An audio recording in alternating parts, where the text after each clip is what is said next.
Halo sahabat Naiko Hidroponik, jumpa lagi bersama kami di Naiko Hidroponik, channel yang membahas seputar berkebun hidroponik. Di channel ini kami komitmen dan konsisten serta selalu mengupdate video-video kami terbaru seputar hidroponik. Dan di video ini saya ingin berbagi kepada sahabat Naiko Hidroponik bagaimana cara mengatasi tanaman kita mengalami yang namanya kutilang. Namun sebelum kita lanjut pada proses pembahasan kita pada kali ini, terlebih dahulu sahabat Naiko Hidroponik jangan lupa untuk subscribe, like, dan share video ini ke teman, sahabat, atau keluarga Anda, dan jangan lupa juga ke media-media sosial Anda agar video ini bisa memberi manfaat kepada banyak orang.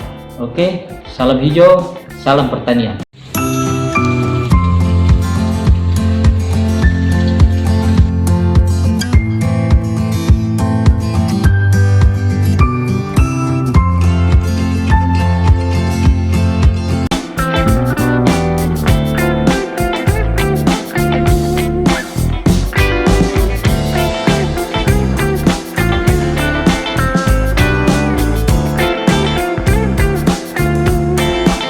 Sebelum kami membuat video ini, kami telah mengumpulkan berbagai informasi yang terkait dengan topik ini. Dan hari ini kita akan bahas apa itu kutilang. Mungkin informasi yang kami sampaikan akan membantu Anda untuk mengetahui dan mengatasi persoalan yang Anda hadapi di kebun hidroponik Anda. Sahabat Naiko Hidroponik, mungkin kita belum banyak tahu apa makna dari kutilang. Bagi pemula, bingung dengan istilah yang sering muncul dipakai dalam sistem hidroponik ataupun bercocok tanam secara konvensional. Walaupun kutilang itu jarang terjadi pada pertanian konvensional. Alasannya sangat tepat karena bertani secara konvensional langsung menerapkan pada alam yang terbuka dan memenuhi unsur sinar matahari yang cukup. Namun berbeda dengan bertani secara hidroponik karena mengandalkan tempat yang tertutup, ya seperti dalam rumah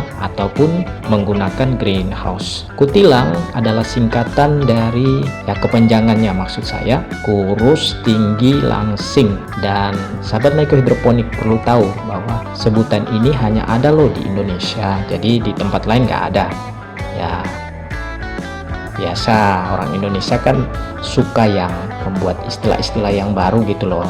Kutilang biasanya disematkan atau digunakan untuk bibit tanaman yang disemai tapi over tall atau terlalu tinggi dan harusnya small, pendek. Nah, sebenarnya dalam bahasa ilmu pengetahuan alam, kutilang biasa disebut dengan etiolasi. Nah, berdasarkan kutipan di Google, bukan istilah dari kami ya, etiolasi yang kami baca dari beberapa sumber yang diambil bahwa proses kutilang ini disebabkan oleh adanya aktivitas hormon auksin yang lebih besar dibanding pada tempat yang terang. Aktivitas hormon auksin ini dipengaruhi oleh intensitas cahaya matahari. Semakin sedikit cahaya matahari, maka aktivitas hormon auksin akan semakin besar, dan sebaliknya semakin banyak cahaya matahari, maka aktivitas hormon auksin akan semakin sedikit.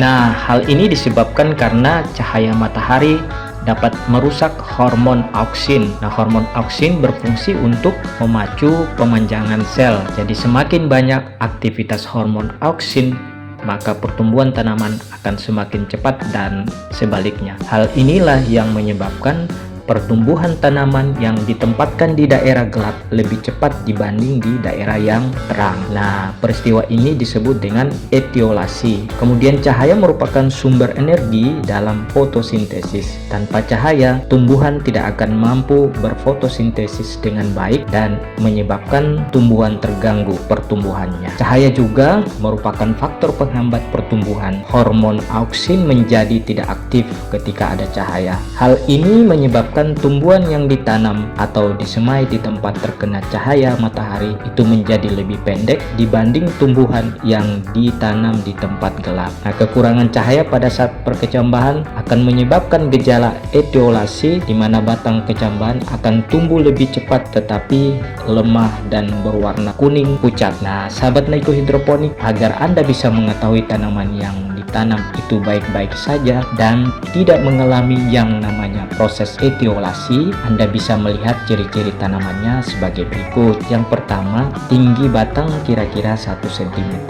Kemudian yang kedua, daun melebar dengan baik, kutu bulatannya. Kemudian yang ketiga, daun berwarna hijau terlihat segar. Dan yang keempat, kondisi pohon baik dan tidak pucat. Nah, sahabat Neiko Hidroponik, mungkin terbesit kenapa harus pendek, daun hijau dan lain-lain, karena bibit yang baik dapat mempengaruhi hasil panen yang baik, bobot tanaman yang berat, dan kondisi sayur yang nampak sempurna. Kemudian sahabat Neiko Hidroponik, kenapa semaian saya menjadi kutilang? Nah, ada beberapa faktor penyebab benih yang kita semai itu kutilang. Terkadang si pemilik kebun atau kita sebagai petani belum menyadari atau tidak menyadari di mana letak kesalahannya, dan bisa jadi masih bingung. Kami pun juga merasakan masalah seperti itu. Nah, biar tidak bingung dan membingungkan, ayo simak penjelasan kami berdasarkan pengalaman selama beberapa tahun mengurus dan bergelut di kebun hidroponik kami. Oke sahabat Neiko Hidroponik, di sini saya sudah memiliki tanaman yang boleh dikatakan tanaman ini mengalami yang namanya etiolasi atau bisa kita sebut dengan kutilang. Seperti yang tampak di sini. Ini tanamannya itu tinggi, kemudian kurus dan kalau dibilang lemas ini. Di batangnya ini kayak seperti ya gampang patah lah ya. Seperti ada contoh beberapa ini. Nah, kita lihat. Ini ada yang sudah rebah. Itu adalah salah satu penyebab daripada kutilang.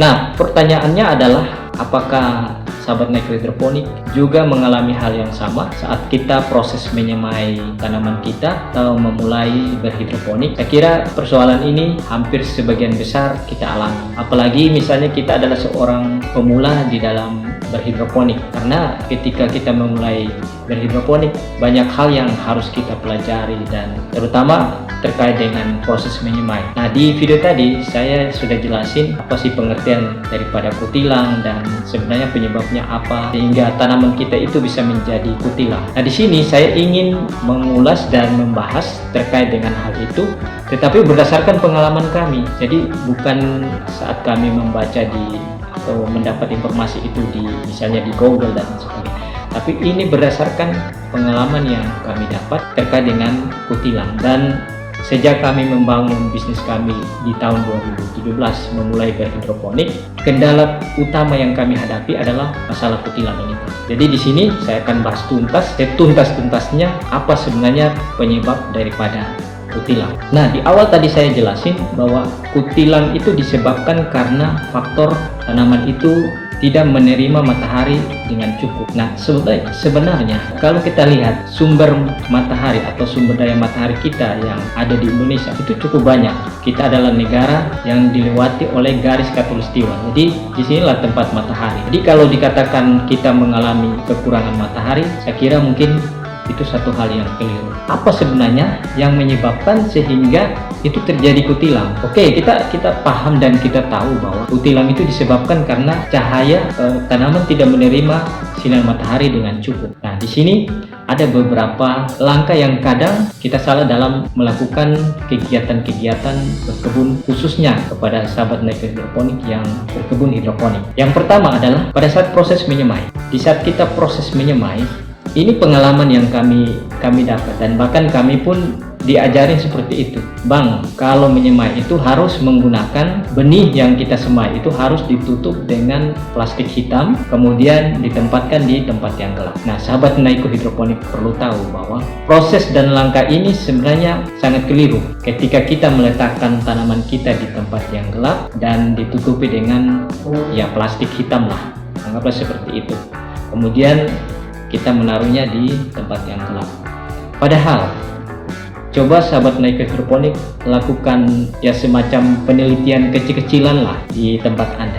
Bibit A misalnya, saya contohkan ya, bibit A dengan bibit B. Bibit A itu kita semai, kemudian kita letakkan di tempat yang gelap, kemudian ditutup dengan plastik hitam lah, ditaruh pada tempat yang gelap dan dibiarin. Kemudian benih yang B itu kita tempatkan pada, jadi proses pembenihan seperti biasa, kemudian kita sirami dan kita tempatkan langsung terkena sinar matahari. Nah, pertanyaan bagi sahabat Naik Hidroponik, kira-kira benih mana yang tumbuh? Ya, coba bisa dianalisa, kira-kira benih mana yang tumbuh. Nanti kasih kolom komentar di bawah ini. Jadi begini sahabat Naik, pada saat sudah pasti benih yang akan tumbuh adalah benih B yang kita letakkan dan kita siram dengan menggunakan air, dibanding benih yang kita taruh di tempat yang gelap tanpa kita gunakan air atau tanpa kita menyiram dengan air.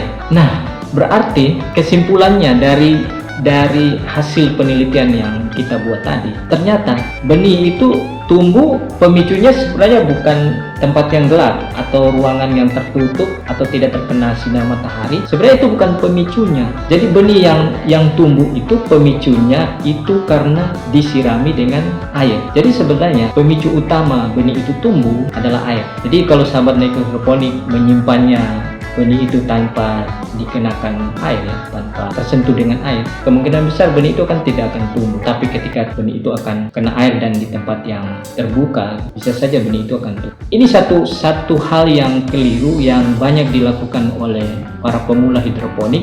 Mereka menyemai dengan menggunakan plastik hitam, kemudian hasil semaian itu ditutup dan ditempatkan pada tempat yang gelap. Itu kesalahan. Dengan Anda mendengar video ini, mulai hari ini lakukan perubahan. Jadi nggak usah lagi menyemai dengan menggunakan plastik hitam kemudian ditempatkan di tempat yang gelap, tapi gunakan metode yang baru yang saya berikan, yaitu langsung aja disemai tanpa ditutup dengan plastik hitam, diletakkan aja langsung terkena sinar matahari. Kemudian yang kedua, penyebab yang kedua, yang tadi kasus pertama tadi, setelah kita lupa meletakkan hasil semaian kita di sinar matahari. Jadi saat kita menyemai, kita kadang tadi menempatkan itu di tempat yang gelap atau mungkin tidak terkena sinar matahari, terus kita lihat hasil semaian kita. Wah, ini, nah umumnya biasanya tanaman sawi itu dua hari sudah bisa tumbuh, sudah berkecambah, dan pada saat proses benih itu berkecambah, kadang kita lupa untuk menempatkan itu di paparan sinar matahari, sehingga menyebabkan, nah perlu kita tahu bahwa ketika kita mengabaikan terjadi proses kecambahan sudah terjadi, terus kita lupa, sehari saja kita lupa meletakkan itu di paparan sinar matahari, itu akan menyebabkan pertumbuhan bisa menjadi kutilang. Karena satu hari itu adalah proses di mana dia sudah melakukan begitu proses perkecambahan yang sudah dimulai, makanya proses daripada fotosintesis itu sudah mulai berjalan atau berlangsung. Kemudian faktor penyebab lain, ini biasa terjadi juga pada kami. Pada saat kita menyemai, kita melihat bahwa hasil semaian kita itu tidak merata. Ada sebagian yang sudah berkecambah, kemudian ada juga yang lain yang masih belum berkecambah. Kemudian kita abaikan, jangan dulu lah kita meletakkan ini di sinar matahari, karena ada beberapa tanaman atau benih yang kita tanam itu belum berkecambah semua, jadi masih belum merata, dan kita abaikan, kita biarkan, kemudian kita menunggu semua berkecambah, kemudian kita tempatkan dia di sinar matahari. Padahal proses ini satu kekeliruan. Tanaman-tanaman yang tadi yang sudah berkecambah duluan itu terhambat fotosintesis karena kita menunggu bibit yang lain. Apabila ini terjadi 2-3 hari, fotosintesis ini terhambat, ini bisa menyebabkan terjadinya yang namanya tadi kutilang atau etolasi. Yang harus kita lakukan begitu kita melihat hasil kecambahan kita sudah keluar, walaupun belum sempurna, belum semua itu sudah berkecambah, diusahakan langsung kita meletakkan itu di sinar matahari. Jadi tanpa perlu harus menunggu bibit-bibit yang lain, walaupun di situ mungkin hanya 2 atau 3, itu tetap langsung kita letakkan dia di sinar matahari. Kalau kita misalnya tadi masih melakukan proses tanam, metode tanam yang pertama tadi. Kemudian selanjutnya yaitu kita terlalu memaksakan untuk menanam di tempat yang tertutup. Tempat tertutup begini, ketika kita mungkin punya rumah, kemudian diapit oleh bangunan-bangunan yang tinggi dan rumah kita itu kurang terkena sinar matahari, terus kita memaksakan untuk menyemai di daerah tersebut tanpa mempertimbangkan faktor matahari. Makanya ada satu video saya katakan, pada saat saya membuat video itu saya katakan, ketika kita membuat greenhouse, kita harus memperhatikan posisi paparan sinar matahari, baik dari samping, dari atas. Pasti dari atas kita harus memperhatikan, dari samping kita harus memperhatikan, terutama pada paparan sinar matahari di pagi hari, karena proses fotosintesis secara maksimal itu biasanya dilakukan di pagi hari, tapi sebenarnya dilakukan secara satu hari full. Jadi fotosintesis itu sebenarnya berlangsung secara satu hari full, yaitu dari pagi sampai sore. Begitu sayuran kita tidak terkena sinar matahari, disitulah dia berhenti untuk melakukan proses fotosintesis. Satu kesalahan, kita memaksakan. Biasa ada pertanyaan, Bang, di rumah saya ya tanaman lain bisa tumbuh kok, apalagi sayur. Benar, tanaman yang berumur panjang itu terkadang di tempat yang tertutup atau paparan sinar mataharinya kurang, itu bisa tumbuh dengan baik karena akar daripada tanaman itu cukup luas untuk menerima nutrisi dari manapun, dan dia walaupun hanya membutuhkan fotosintesisnya tidak terlalu banyak, ya dia bisa hidup. Berbeda dengan tanaman sayuran, karena tanaman sayuran itu adalah tanaman yang berumur pendek, jadi dia dan proses menerima nutrisi pun cukup cepat dan banyak. Jadi karena ini jenis sayuran ini adalah jenis sayuran yang umur pendek, jadi berbeda dengan ketika tanaman itu tanaman umur panjang. Oke sahabat Naiko Hidroponik, demikian pembahasan kami, dan mudah-mudahan video ini bisa menjadi inspirasi atau bisa menambah ilmu pengetahuan Anda, agar atau video ini bisa membantu Anda untuk memperbaiki kekeliruan pada saat Anda melakukan proses semai. Jadi bagi sahabat Naiko Hidroponik yang baru nongol di channel kami, jangan lupa di subscribe, like, dan share video ini agar video ini bisa memberi manfaat kepada pertanian Indonesia, khususnya bagi para pelaku hidroponik. Oke, sampai jumpa di video-video kami berikutnya. Salam hijau, salam pertanian.